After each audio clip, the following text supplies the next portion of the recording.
لوگوں ماں دا مقام میں کیا بتلاواں اے ویکھنا مسلم پاک دے اندر بڑی مشہور روایت ہے تسی اکثر علماء کول سندے ہو حضرت اویس کرنی رحمہ اللہ حالانکہ نبی پاک دا زمانہ پایا ہے لیکن انہاں دی بوڑھی ماں ہے تے بیمار ہے اپنی ماں نو چھوڑ کے جا نہیں سکدے اپنی ماں دی خدمت اندر ہی لگے نے میرے پیغمبر علیہ السلام دا زمانہ پایا ہے لیکن سونے محبوب دی زیارت اس وجہ تو نہ کر سکے کہ ماں دی خدمت کرنے والا اور کوئی نہیں ماں دا سہارا اور کوئی نہیں حضرت اویس رضی اللہ رحمت اللہ علیہ اپنی ماں دی خدمت اندر ہی لگا ہے اپنے ماں نال اچھا سلوک کر دے تے خیال رکھ دے میرے آقا علیہ السلام نے ایک مجلس دے اندر فرمایا اور میرے سے آپا اے کرن قبیلے دے اندر ایک اویس نامی ہے وَمُرُوا وَلْيَسْتَغْفِرْ لَكُمْ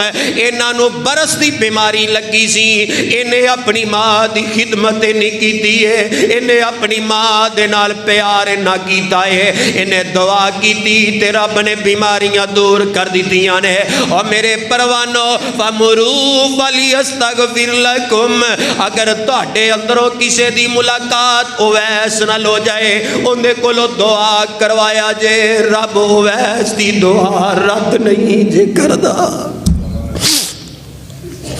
اپنی ماں دا اتنا خدمت گزارے ماں دی خدمت دی وجہ تو اللہ ملک العلام نے مستجاب الدعوات بنایا ہے پھر او بھی ویلایا حضرت عمر رضی اللہ تعالیٰ دا دور ہے حضرت عمر اکثر پوچھیا کر دے سن اور کرن دے اندروں کوئی اویس نامی بھی آیا ہے ایک ویلا آیا ملاقاتاں ہو جاندیاں نے حضرت اویس نال ملاقاتاں ہوئیاں تے جناب عمر رضی اللہ تعالیٰ فرماندے نے اے اویس میں آمینہ دلال علیہ السلام کو لو سنے ہیں کہ جو بھی اویس نو ملے تے دعا کروایا جے اے اویس میرے واسطے دعا کرو اللہ منو معاف فرما دے ماں دی خدمت دی وجہ تو اللہ ملک العلام اس بندے دی دعا رد نہیں جے کردہ